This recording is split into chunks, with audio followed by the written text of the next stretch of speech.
আসসালামু আলাইকুম। আশা করি সবাই ভালো আছেন। আজকে আবারও কিছু কবুতরের বাচ্চা নিয়ে গিয়ে বিক্রি করলাম। আর আজকে কত জোড়া বাচ্চা বিক্রি করলাম, কত করে বিক্রি করলাম তো সেটা আপনাদেরকে একটু পরে জানাবো। যারা আমার নিয়মিত ভিডিও দেখেন তারা তো জানেন এর আগে আমি কতগুলো বাচ্চা বিক্রি করে দিয়েছিলাম। তো আজকে কত জোড়া বাচ্চা আমি পাই আর সেটা বিক্রি করে সেটাও শেষে আপনাদেরকে টোটাল মানে কতগুলো বাচ্চা বিক্রি করলাম এ পর্যন্ত শেষে সেটা আপনাদেরকে জানিয়ে দেবো। আর এর সাথে আমি আজকে কিছু কোয়েল পাখির ডিম নিয়ে গেছিলাম বিক্রি করতে। যেহেতু বর্তমানে আমার অনেকগুলো কোয়েল পাখি ডিম দিতেছে, মানে অনেকগুলো ডিম যেহেতু জমে গেছে, তো এর সঙ্গে আমি কিছু কোয়েল পাখির ডিমও নিয়ে যাই আর সাথে কিছু কোয়েল পাখিও নিয়ে যাই। কালকে আমি এক জোড়া বাচ্চা বিক্রি করেছিলাম, আর যেটা আপনারা এখানে দেখতে পাচ্ছেন। আর পরশু আমার বাড়ি থেকে ২ জোড়া বাচ্চা বিক্রি করেছিল, যেহেতু আমি বাড়িতে ছিলাম না, তো এই জন্য সেটাকে ভিডিও করে রাখতে পারিনি। দেখা যাক আজকে কতগুলো বাচ্চা পাই, তো সব বাচ্চাগুলোকে হিসাব করে শেষে আপনাদেরকে জানিয়ে দেবো, মানে এই পর্যন্ত আমি কতগুলো বাচ্চা বিক্রি করলাম আর কত টাকার বাচ্চা বিক্রি করলাম। তো ভিডিও শেষ পর্যন্ত থাকবেন, অবশ্যই আপনাদেরকে এখান থেকে হিসাব করে সবটাই জানিয়ে দেবো। এই কবুতরের বাচ্চাগুলোকে যেহেতু অনেকেই নিতে আসে, মানে ১ থেকে ২ দিন পর পর অনেকে এই বাচ্চাগুলোকে নিতে আসে। আর আমিও যেহেতু সপ্তাহে ২ দিন করে এই বাচ্চাগুলোকে বিক্রি করি, তো এই বাচ্চাগুলো খুব একটা বড় হওয়ার সময় পায় না, মানে তার আগেই এই বাচ্চাগুলো বিক্রি হয়ে যায়। তো এর জন্য মানে সপ্তাহে ২ দিন খুব একটা বেশি বাচ্চা জমে না। তারপরেও আমি এখান থেকে মানে প্রতি সপ্তাহে ১০ জোড়ার মতো বাচ্চা বিক্রি করে থাকি। যারা আমার নিয়মিত ভিডিও দেখেন তারা তো অবশ্যই জানেন। এর আগে আমি ২৩ জোড়া কবুতরের বাচ্চা বিক্রি করে দিয়েছিলাম। তো আজকে দেখা যাক এখানে কতগুলো বাচ্চা পাই। এগুলোকেও বিক্রি করে তো শেষে আপনাদেরকে মানে সম্পূর্ণ হিসেবটা জানিয়ে দেব।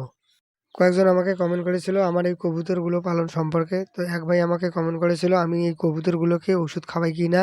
তা আমি এই কবুতরগুলোকে কোনো রকম ওষুধ খাওয়াই না। আর একজন আমার কাছ থেকে জানতে চেয়েছিল কবুতরগুলোকে কোনো রকম ভাইরাস অ্যাটাক করেছে কিনা আর বড় ধরনের কোনো অসুখ হয়েছে কিনা। তো আলহামদুলিল্লাহ যখন থেকে আমি খামার শুরু করেছি, তো তখন থেকে এরকম কোনো সমস্যার সম্মুখীন হইনি। তো আলহামদুলিল্লাহ তখন থেকে আমার কবুতরগুলো মানে এরকম কোনো সমস্যার মধ্যে পড়েনি।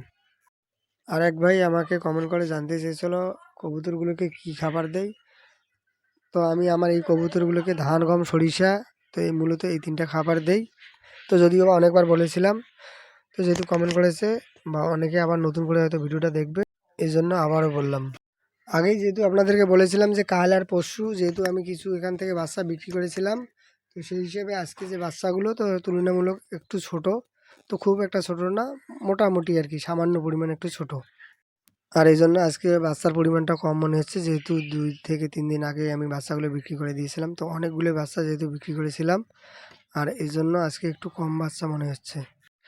এর মধ্যে আগে আমি যে বাচ্চাগুলো বিক্রি করে দিয়েছিলাম, তো সেই কবুতরগুলো বর্তমানে ডিম দিতেছে। আজকে আমি ৪ জোড়া বাচ্চা পেলাম, আর কাল আর পরশু যেহেতু আমি ৩ জোড়া বাচ্চা বিক্রি করে দিয়েছিলাম, তো এই ৪ জোড়া আর ৩ জোড়া, তো টোটাল এই ৭ জোড়া বাচ্চা কত টাকায় বিক্রি করলাম। আর আগে যে আমি ২৩ জোড়া বাচ্চা বিক্রি করেছিলাম, তো সর্বমোট কত টাকা এ পর্যন্ত কবুতরের বাচ্চা বিক্রি করলাম, তো শেষে এর হিসাবটা আপনাদেরকে জানাবো। যেহেতু আমি হাটে এই কবুতরের বাচ্চাগুলো নিয়ে যাচ্ছি, তো আমার বাড়িতে যেহেতু অনেকগুলো কোয়েল পাখির ডিম রয়েছে, আর যেহেতু বাড়ি থেকে এই কোয়েল পাখির ডিমটা একটু কম তুলনামূলক সেল হয়, তো এর জন্য এই ডিমটাকে আমি হাটে নিয়ে গিয়ে বিক্রি করব। আর হাটে এই ডিমটার প্রচুর চাহিদা রয়েছে। যেহেতু আমি দীর্ঘদিন ধরে হাটে যাই, মানে কোয়েল পাখি আর সেই সঙ্গে কবুতর বিক্রি করতে, তো এর মধ্যে মানে কয়েকজন আমার কাছ থেকে এই কোয়েল পাখির ডিমটা অর্ডার করে। আর এটা যখন ১ জন থেকে ২ জন জানাজানি হয়, তো এখন এই ডিমটা হাটে নিয়ে গেলে খুব সহজেই বিক্রি করা যায়। তো আমি যদি ১০টা কৌটোও নিয়ে যাই, তো খুব সহজেই এই ডিমটা ওখান থেকে বিক্রি করতে পারি। এক ভাই আমার কাছ থেকে ৪ টে পাখির অর্ডার করেছিল। তো সেই ভাইকে ১ম এ এসে এই ৪ টে পাখি দিলাম। আর এই ভাইকে যে আমি ৪ টে পাখি দেই, তো এই ৪ টে পাখি পুরুষ পাখি। যেহেতু খাবার জন্য বলেছিল, তো পুরুষ পাখি সেই ভাইকে দেই। আর তারপর টাকাটা নিয়ে এখান থেকে আমি চলে যাই। আমি হাটে আসার সঙ্গে, সঙ্গে অনেকে আসে মানে এই কোয়েল পাখি আর কোয়েল পাখির ডিম দেখতে বা কোয়েল পাখির ডিম নিতে। তো কোয়েল পাখির ডিম মানে খুব সহজে আমি এখান থেকে বিক্রি করি। তো এর আগেও অনেকগুলো আমি বিক্রি করেছিলাম। তো যদি মানে ১০ কৌটো আমি নিয়ে যাই, তো খুব সহজে এই ১০ কৌটো আমি বিক্রি করতে পারি। আজকে আমি ৭টা কৌটো নিয়ে গেছিলাম। তো নিয়ে যাওয়ার সঙ্গে, সঙ্গে এই ৭টা কৌটো আমার সেল হয়ে যায়। আর কাল আর পরশু যে আমি ৩ জোড়া কবুতর বিক্রি করেছিলাম, তো সেটা ৭৫০ টাকায় বিক্রি করেছিলাম, মানে ২৫০ টাকা করে জোড়া। আর আজকে যে ৪ জোড়া কবুতরের বাচ্চা আমি বিক্রি করলাম, তো এইগুলো আমি ৯০০ টাকায় বিক্রি করলাম। তাহলে এই ৭ জোড়া কবুতর আমি বিক্রি করলাম ১৬৫০ টাকা। এ পর্যন্ত টোটাল আমার কবুতর সেল হলো ৩০ জোড়া।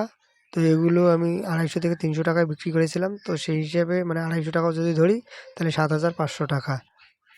এখনও অনেকগুলো বাচ্চা রয়েছে, তো এর পরবর্তী আরেকটা ভিডিও করে সেটা আপনাদেরকে জানিয়ে দেবো। আজকে এই পর্যন্ত, দেখা হবে অন্য কোনো ভিডিওতে। ততক্ষণ পর্যন্ত ভালো থাকুন, সুস্থ থাকুন। আসসালাম।